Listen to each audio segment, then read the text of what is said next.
हाँ बच्चों, हम आज कक्षा 10 की विज्ञान का चैप्टर नंबर 11 शुरू करेंगे। ठीक है, तो इसमें आज हम पहला टॉपिक लेंगे नेत्र की संरचना। तो इसकी संरचना को समझने से पहले हमें इसका एक डायग्राम ड्रॉ करना पड़ेगा। तो देखिए, पहले मैंने इसको पेंसिल से बना रखा है। अब मैं इसको आपके सामने थोड़ा हाईलाइट कर दूँ जिससे कि आप अच्छी तरह से सब देख सको और समझ सको। देखिए बच्चों,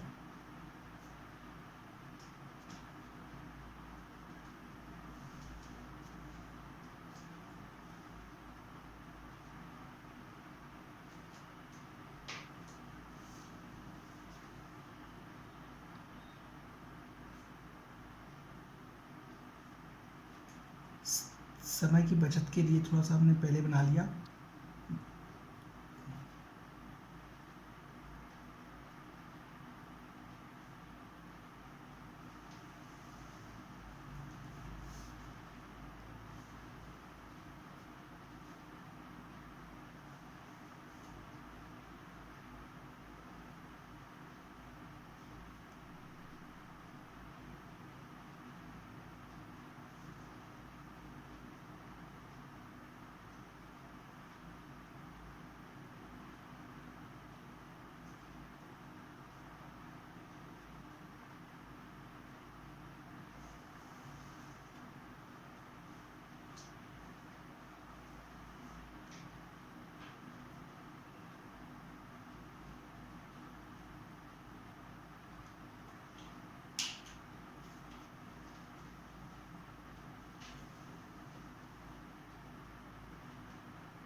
हाँ बच्चों, देखिए, ये हमने एक नेत्र की संरचना को समझने से पहले नेत्र का हमने एक पहले डायग्राम ड्रॉ किया। ठीक है, इसको थोड़ा पहले हम और थोड़ा सा क्लियर कर लें। ठीक है, पहले बना के रखने से हमारी थोड़ी समय की बचत हो गई। ठीक है, देखिए बच्चों, थोड़ा सा इसको हम साफ कर लें जिससे कि आपको ये शो हो जाए।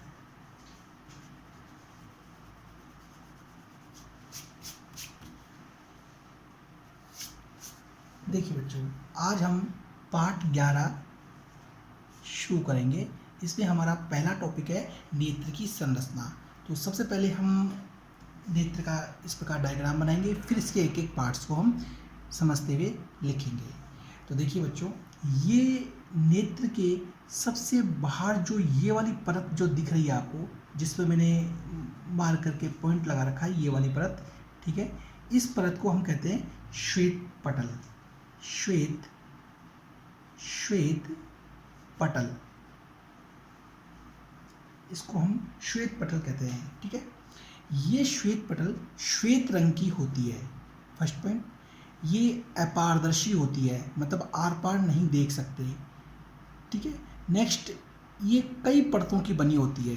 ठीक है, इसके अलावा ये नेत्र की सुरक्षा का कार्य करती है।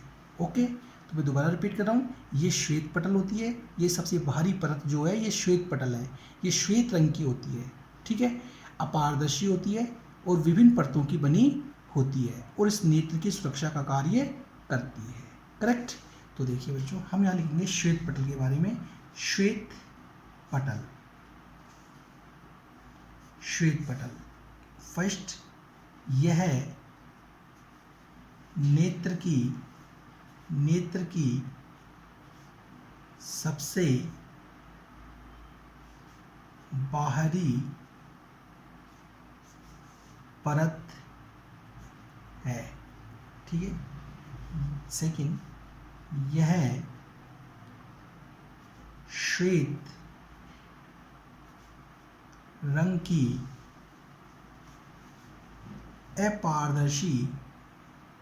अपारदर्शी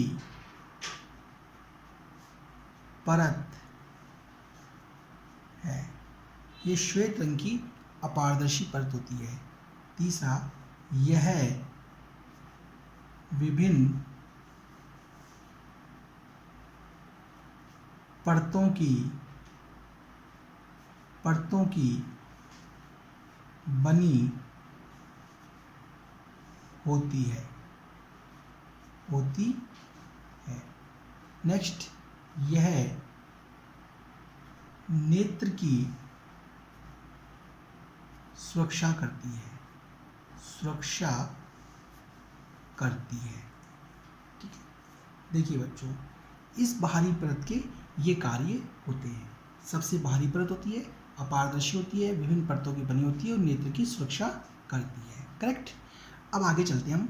ये जो श्वेत पटल है, ये श्वेत पटल का ये जो उभरा हुआ हिस्सा है, यहाँ से यहाँ तक का, यहाँ से लेकर यहाँ तक का जो श्वेत पटल का ये उभरा हुआ जो हिस्सा होता है, इसे हम कहते हैं कॉर्निया।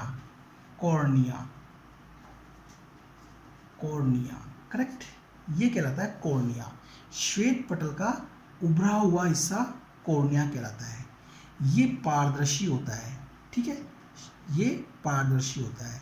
किसी भी वस्तु का प्रकाश इसी कॉर्निया से होकर के लेंस में प्रवेश करता है। प्रकाश इसी के अंदर से होकर के इस प्रकार अंदर प्रवेश करता है, इस कॉर्निया में से होकर के। करेक्ट। तो देखिए बच्चों, इसके बारे में हम लिखिए कॉर्निया। ठीक है। श्वेत पटल के उभरे पारदर्शी भाग को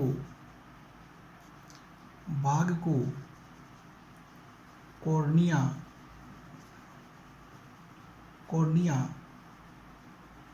कहते हैं। Correct. First point. Second point, वस्तु से आने वाला प्रकाश इसी भाग से नेत्र में प्रवेश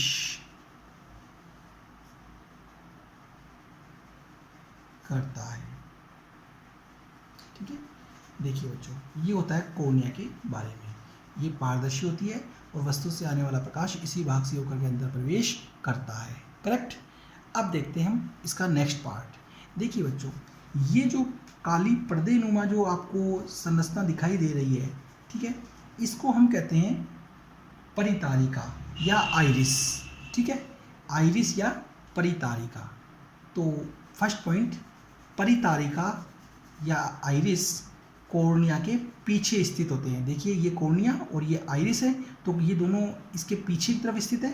तो फर्स्ट पॉइंट, परितारिका या आइरिस कॉर्निया के पीछे होती है। करेक्ट। सेकेंड पॉइंट, इन दोनों परितारिकाओं के बीच में ये छोटा सा छिद्र होता है। यहाँ पे बड़ा करके दिखाया गया है जिससे आपको दिख जाए, बाकी छोटा सा छिद्र होता है। करेक्ट। इस छिद्र होता है। ठीक है। देखिए बच्चों, तो हम इसके बारे में नेक्स्ट यहाँ लिखें कि परितारिका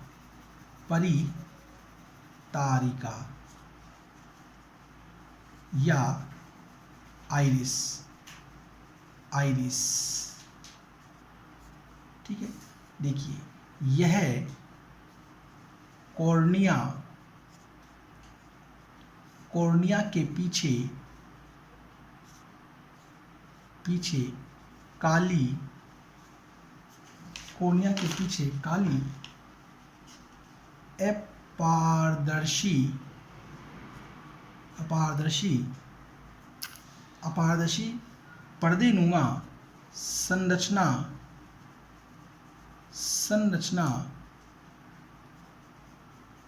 होती है करेक्ट। इसके बीच में छोटा सा छिद्र होता है। ओके, इसके बीच में एक छोटा सा छिद्र होता है। नेक्स्ट आगे चलते हैं। देखिए बच्चों, अब हम ना अगला पार्ट है, ये जो दोनों जो परितालिकाएं हैं इसके बीच में जो यहाँ छिद्र होता है, ये यहाँ से यहाँ तक का हमें बड़ा करके दिखाया है, बाकी छोटा सा होता है। ये छिद्र जो होता है, इस छिद्र को हम कहते हैं पुतली। क्या कहते हैं? पुतली कहते हैं, करेक्ट। इस पुतली का आकार परितारिकाओं के द्वारा नियंत्रित होता है, ठीक है। इस पुतली का आकार, इस छिद्र का आकार इन परितारिकाओं के द्वारा नियंत्रित होता है। जब तेज प्रकाश के अंदर ये आकार जो होता है ये बिल्कुल छोटा सा हो जाता है और मंद प्रकाश में इस पुतली का आकार बड़ा हो जाता है, करेक्ट। तो एक बार देखिए यहाँ पेंसिल से, ये जो छिद्र है इस छिद्र का आकार इन परितारिकाओं के द्वारा नियंत्रित होता है, ठीक है। कैसे? जब परितारिकाओं में संकुचन या विस्तारण होता है तो ये परितारिकाएं पास में आती हैं, पास में यूँ आएगी तो छिद्र क्या होगा? छोटा, और जब वापस पीछे शिथिल होंगी तो वापस क्या होगी? पीछे जाएंगी और छिद्र कैसा हो जाएगा? बड़ा। इस प्रकार ये परितारिकाएं इस छिद्र के आकार को नियंत्रित करती हैं। तेज प्रकाश के अंदर ये इसका आकार हमेशा छोटा होता है और मंद प्रकाश में हमेशा बड़ा होता है। देखिए बच्चों, तो हम कह सकते हैं नेक्स्ट अगला पुतली। देखिए, यह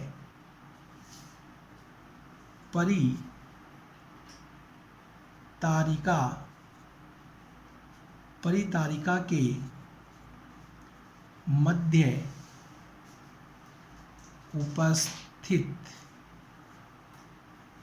उपस्थित छिद्र होता है,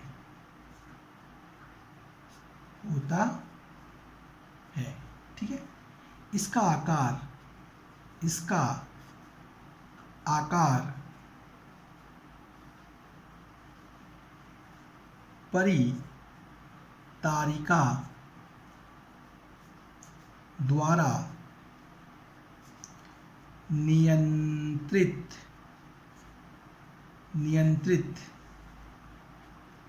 रहता है। थर्ड, तेज प्रकाश में आकार छोटा व मंद प्रकाश में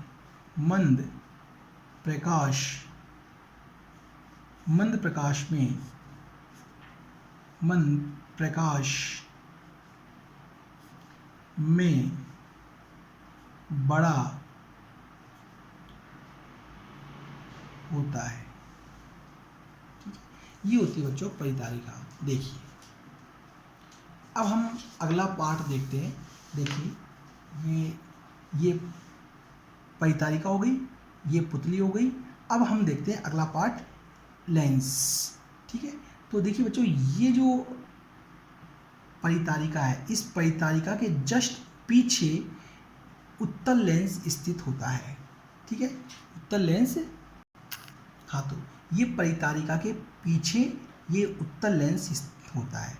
ये उत्तल लेंस पारदर्शी पदार्थ का बना होता है और ये दोनों जो मांसपेशियां हैं, इन मांसपेशियों के अंदर ये स्थित होता है, करेक्ट।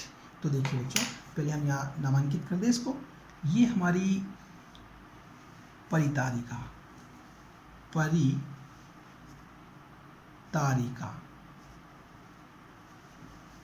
करेक्ट। ये हो यहाँ पे है पुतली, पुतली, करेक्ट। ये हमारा है लेंस,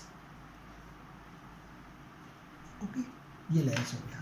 तो परितारिका के पीछे मांसपेशियों के बीच में ये उत्तल लेंस स्थित होता है, ठीक है। ये दोनों होती है हमारी मांसपेशियाँ, मांसपेशियाँ, मांसपेशियाँ, ठीक है। तो एक बार प्लीज दोबारा रिपीट करते हैं। परितारिका के पीछे मांसपेशियों के बीच में उत्तल लेंस स्थित होता है, करेक्ट। ये उत्तल लेंस पारदर्शी पदार्थ का बना होता है, पारदर्शी पदार्थ का बना होता है, करेक्ट। किसी भी वस्तु से जो प्रकाश की किरणें आकर के इस पे गिरती हैं तो इस लेंस के द्वारा ही ये यहाँ इस रेटिना पे फोकस होती हैं। इस वस्तु से आने वाली ये प्रकाश की किरणें इस लेंस से अपवर्तित होकर के इस रेटिना के ऊपर, ये जो परत है इसका नाम है रेटिना, इस रेटिना पर फोकस होती हैं, करेक्ट। इस लेंस के द्वारा जो भी प्रतिबिंब बनता है वो उल्टा, छोटा और वास्तविक बनता है। उल्टा, छोटा और वास्तविक प्रतिबिंब ये लेंस इस रेटिना पर बनाता है, ठीक है। इस लेंस की जो फोकस दूरी है, ठीक है, वो इन मांसपेशियों के द्वारा इनके तनाव में परिवर्तन करके गठाई बढ़ाई जा सकती है। इसकी फोकस दूरी इन मांसपेशियों के तनाव में परिवर्तन करके परिवर्तित होती है, ठीक है। तो ये है बच्चों लेंस। एक बार मैं दोबारा रिपीट कर दूं कि परितारिका के पीछे मांसपेशियों के बीच में पारदर्शी पदार्थ का बना हुआ ये उत्तल लेंस होता है। वस्तु से आने वाली प्रकाश की किरणें इससे अपवर्तित होकर के इस रेटिना पर फोकस होती हैं, प्रतिबिंब रेटिना पर बनता है। इसके द्वारा जो प्रतिबिंब बनता है वो हमेशा वास्तविक, उल्टा और वस्तु से छोटा बनता है, करेक्ट। इसकी फोकस दूरी इन मांसपेशियों के द्वारा परिवर्तित होती है। देखिए बच्चों, तो अब हम लेंस के बारे में लिख सकते हैं यहाँ पे लेंस। लेंस फर्स्ट पॉइंट, यह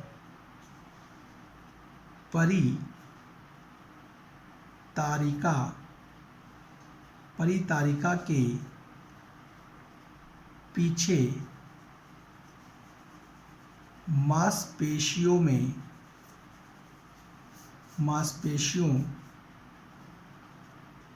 के बीच स्थित होता है। सेकंड, यह पारदर्शी पदार्थ का बना उत्तल लेंस होता है। पारदर्शी पदार्थ का बना उत्तल लेंस होता है, करेक्ट। यह वस्तु से आने वाली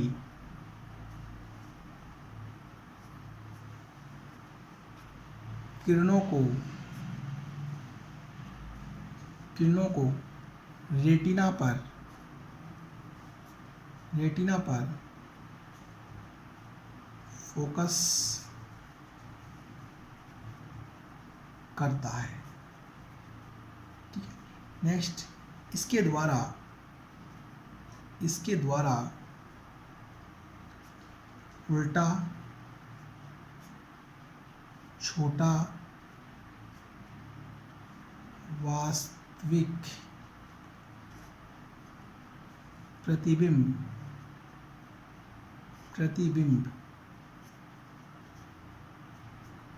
बनता। देखिए बच्चों, ये होता है लेंस, करेक्ट, ठीक है। अगला लेंस। अब लेंस के बाद हम अगला टॉपिक करते हैं, देखिए रेटिना। देखिए बच्चों, ये श्वेत पटल है, श्वेत पटल के नीचे ये होती है रक्त पटल, बीच वाली रक्त पटल, और रक्त पटल के नीचे ये सबसे नीचे वाली जो ये लेयर होती है इसको हम कहते हैं रेटिना। रेटिना, रेटिना सबसे ऊपर श्वेत पटल, श्वेत पटल के नीचे रक्त पटल, और रक्त पटल के नीचे रेटिना या दृष्टि पटल, इसको दृष्टि पटल भी कह सकते हैं, करेक्ट। तो देखिए सबसे पहले हम रेटिना के बारे में देखेंगे। देखिए बच्चों,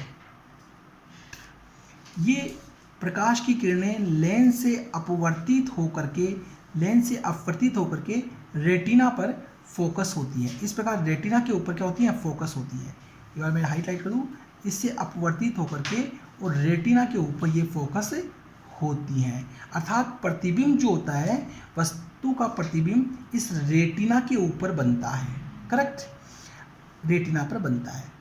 इस रेटिना के ऊपर, ये जो रेटिना है, इस रेटिना के ऊपर प्रकाश सुग्राही कोशिकाएं होती हैं, प्रकाश सुग्राही कोशिकाएं होती हैं, जो कि प्रतिबिंब के बनते ही उनके विद्युत सिग्नल उत्पन्न करती हैं, जो कि विद्युत सिग्नल उत्पन्न करती हैं। ये विद्युत सिग्नल, इसकी सूचना, यहाँ जो प्रतिबिंब बना उसकी सूचना यहाँ प्रकाश नाड़ी तक पहुँचाती है। यहाँ पे होती है प्रकाश नाड़ी, प्रकाश नाड़ी, ठीक है। ये सूचना यहाँ सूचना विद्युत सिग्नल के रूप में यहाँ प्रकाश नाड़ी तक आती है, और प्रकाश नाड़ी से ये विद्युत सिग्नल मस्तिष्क में जाते हैं, ठीक है, मस्तिष्क में जाते हैं, और मस्तिष्क इन प्रतिबिंबों को सीधा करके हमें ज्ञान करवाता है, करेक्ट। देखिए बच्चों, एक बार हम दोबारा रिपीट कर दें। ये प्रकाश की किरणें आई और यहाँ पे आके इस रेटिना पर फोकस हो गई, यहाँ पे प्रतिबिंब बना। जैसे यहाँ प्रतिबिंब बनता है तो इस रेटिना में जो प्रकाश सुग्राही कोशिकाएं होती हैं वो विद्युत सिग्नल उत्पन्न करती हैं, ठीक है, इस प्रतिबिंब के अनुसार, और वो विद्युत सिग्नल यहाँ से गति करता हुआ यहाँ प्रकाश नाड़ी के पास आता है, और ये विद्युत सिग्नल यहाँ से मस्तिष्क के पास जाते हैं, और मस्तिष्क इन जो प्रतिबिंब था, ठीक है, इन प्रतिबिंबों को सीधा करके हमें ज्ञान करवाता है, करेक्ट। देखिए बच्चों, हाँ बच्चों, इस रेटिना के ऊपर एक छोटा सा पीला सा बिंदु पाया जाता है, एक छोटा सा पीत बिंदु पाया जाता है, जिसे हम कहते हैं पीत बिंदु, पीत बिंदु के बिंदु। अगर प्रतिबिंब इस पीत बिंदु के ऊपर बनता है तो वो प्रतिबिंब बहुत ही स्पष्ट होता है। देखिए, तो हम इसके बारे में लिख सकते हैं अब कि फर्स्ट पॉइंट, देखिए रेटिना, रेटिना, रेटिना। देखिए बच्चों, यह रक्त पटल के नीचे पारदर्शी झिल्ली होती है,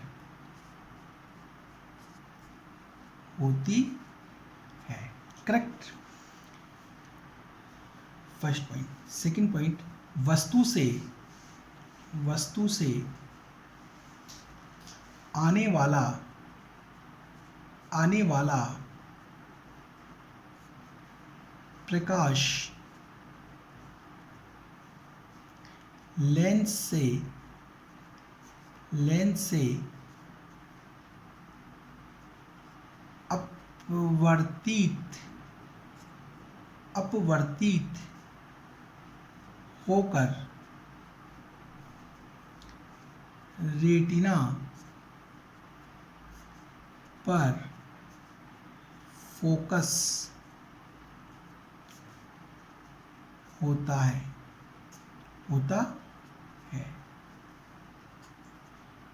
रेटिना पर पाई जाने वाली प्रकाश सुग्राही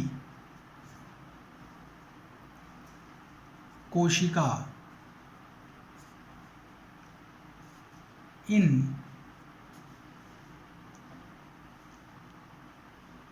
प्रतिबिंबों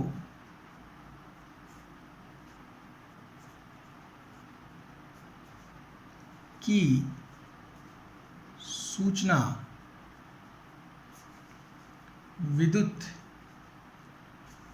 सिग्नल के रूप में प्रकाश नाड़ी तक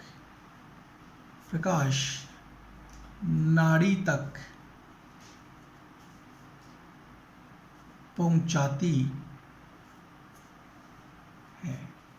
प्रकाश नाड़ी तक पहुंचाती है। नेक्स्ट, प्रकाश नाड़ी इस सूचना को मस्तिष्क तक पहुंचाता है। मस्तिष्क इन प्रतिबिंबों को सीधा संयोजित करके हमें ज्ञान करवाता है। करेक्ट। तो ये होती है बच्चों, देखिए एक बार दोबारा रिपीट करते हैं, रक्त पटल के नीचे पारदर्शी झिल्ली होती है। ठीक है, ये रक्त पटल इसके नीचे स्थित होती है। नेक्स्ट बोल रहा है, वस्तु से आने वाली प्रकाश लेंस से अपवर्तित होकर रेटिना पर फोकस होती है। ये इस रेटिना पर फोकस होती है। ठीक है, रेटिना पर पाई जाने वाली प्रकाश कोशिकाएं इन प्रतिबिंबों की सूचना विद्युत सिग्नल के रूप में प्रकाश नाड़ी तक पहुंचाती है। ये प्रकाश नाड़ी इस सूचना को मस्तिष्क तक पहुंचाती है और मस्तिष्क इन प्रतिबिंबों को सीधा करके हम संयोजित करके हमें ज्ञान करवाता है। ये होता है बच्चों रेटिना के बारे में। ठीक है, देखिए अब हम देखते हैं अगला हिस्सा, इसका अगला पार्ट, इसका रक्त पटल। रेटिना के जस्ट ऊपर जो ये झिल्ली आपको दिखाई दे रही है बीच वाली इस झिल्ली को हम कहते हैं रक्त पटल। देखिए यहाँ पे ये जो झिल्ली आपको दिखाई दे रही है इसको कहते हैं रक्त पटल। करेक्ट। तो पहला पॉइंट हो गया, रक्त पटल श्वेत पटल के नीचे और रेटिना के ऊपर होती है। करेक्ट। ये क्या काम करती है, यहाँ से जो प्रकाश की ये किरणें आई और यहाँ पे फोकस हुई, फोकस होने के बाद जो वापस ये पीछे की ओर जब जाती हैं तो ये झिल्ली इन किरणों को क्या करती है, अवशोषित कर लेती है। रेटिना पर फोकस होने के बाद प्रकाश की किरणें जब पीछे जाके इस पर गिरती हैं तो ये इन किरणों को अवशोषित कर लेती है। अगर ये ऐसा नहीं करेगी तो ये प्रकाश की किरणें जाएंगी, टकरा के इधर आएंगी, फिर इधर जाएंगी, फिर इधर जाएंगी। इस प्रकार अंदर ही अंदर परावर्तन होता रहेगा जो कि सही नहीं है। ठीक है, अतः ये इस प्रकाश की किरणों को अवशोषित करके इस परावर्तन को समाप्त करता है। ये इसका फर्स्ट काम है। सेकंड काम, ये रक्त पटल इस रेटिना को ऑक्सीजन और पोषक तत्व उपलब्ध करवाता है। रक्त पटल रेटिना को पोषक तत्व उपलब्ध करवाता है, ऑक्सीजन उपलब्ध करवाता है। देखिए बच्चों, तो अब हम रक्त पटल के बारे में लिखे। देखिए नेक्स्ट है हमारा रक्त पटल। रक्त पटल यह श्वेत पटल के नीचे होता है। ठीक है, यह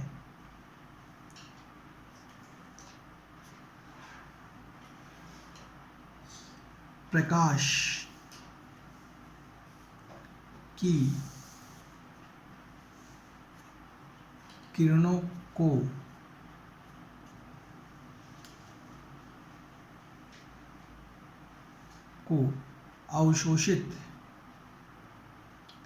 अवशोषित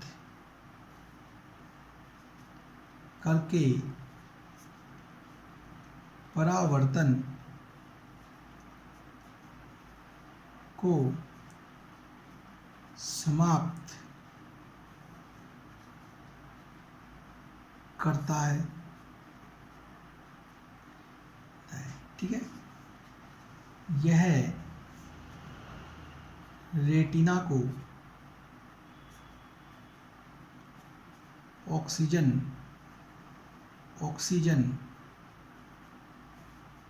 व पोषक तत्व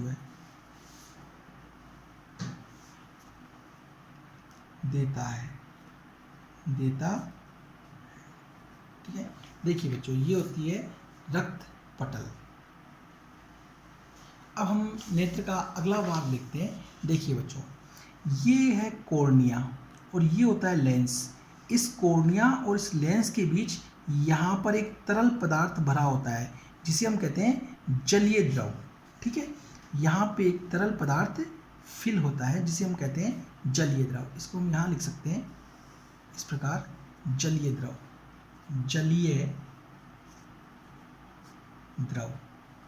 करेक्ट। तो जलीय द्रव कहाँ होता है? इस कॉर्निया और ये लेंस, इन दोनों के बीच में यहाँ पे जलीय द्रव होता है। अब प्रश्न आता है इसका क्या काम है? तो ये जलीय द्रव इस कॉर्निया के ऊपर दबाव बनाए रखता है, प्रेशर बनाए रखता है, जिसके से कि इसका आकार गोल रहे। ठीक है, ये इस कॉर्निया पर दबाव बनाए रखता है जिससे इसका आकार गोल रहे। करेक्ट। इस पदार्थ का अपर्तनांक 1.337 होता है। ठीक है, तो देखिए बच्चों, तो इसके बारे में हम लिखें, रक्त पटल के बारे में देखिए। रक्त पटल, सॉरी, जलीय द्रव। फर्स्ट पॉइंट, यह कॉर्निया व लेंस के मध्य होता है। ठीक है। सेकेंड पॉइंट, यह कॉर्निया पर दबाव बनाता है जिससे इसका आकार गोल रहे। ठीक है। नेक्स्ट, तीसरा, इसका अपवर्तनांक 1.337 है। ठीक है, देखिए बच्चों, ये होता है जलीय द्रव। अब हम देखते हैं लास्ट और अंतिम पार्ट इसका, काचाभ द्रव। देखिए, ये लेंस है और ये रेटिना है। इस रेटिना और इस लेंस के बीच में यहाँ पर काचाभ द्रव पाया जाता है। काचाभ द्रव। करेक्ट। लेंस और रेटिना के बीच में काचाभ द्रव उपस्थित होता है। इसका अपवर्तनांक भी 1.337 होता है। ठीक है, देखिए बच्चों, ये एक प्रकार का पारदर्शी की द्रव होता है। तो हम कह सकते हैं काचाभ द्रव में, देखिए नेक्स्ट, काचाभ द्रव। देखिए बच्चों, यह लेंस व रेटिना के मध्य पाए जाने वाला पारदर्शी द्रव है, ठीक है। इसका अपवर्तनांक, इसका अपवर्तनांक 1.337 है। ये होता है काचाभ द्रव, ठीक है। तो अभी आपको सिलेबस के अकॉर्डिंग काचाभ द्रव के बारे में इतना ही याद रखना है। तो देखिए बच्चों, हमारे एनसीईआरटी की 10th क्लास के सिलेबस के अकॉर्डिंग इन सब पार्ट्स के बारे में इतना बताया गया है जो हमने देखा है। तो एग्ज़ाम में कई बार ये डायग्राम पूछता है, इन पार्ट्स के छोटे छोटे क्वेश्चंस के बारे में पूछता है। तो आपको ये सारे पार्ट्स को, इन सब को आपको डायग्राम के बेस पे याद रखना है। डायग्राम देखते देखते इनको लर्न करना है, ठीक है। डायग्राम जैसे मैंने अभी बताया, सबसे बाहरी भाग श्वेत पटल होता है, पारदर्शी होता है, पारदर्शी होता है। इसके ऊपरी भाग को कॉर्निया कहते हैं, ठीक है। कॉर्निया के बाद पीछे काले पर्दीनुमा संरचना पाई जाती है, इसके बीच में छिद्र होता है, फिर लेंस होता है। बिल्कुल इसी तरह क्रम से डायग्राम को देखते देखते आपको सारे टॉपिक्स को लर्न करना है। तो ये काफ़ी समय तक, लंबे समय तक आप इसको याद रख पाओगे, ठीक है। डायग्राम को देखते हुए एकदम क्रम से, ठीक है। देखिए बच्चों, ये था हमारा लेंस, नेत्र की संरचना। हाँ बच्चों, इस वीडियो में आज हम इतना ही करेंगे। ये टॉपिक आपको समझ में आया होगा, तो प्लीज़ इसे सब्सक्राइब करिए, जिससे कि हम अगले टॉपिक की वीडियो आपको समय पर उपलब्ध करवा सकें। Thank you.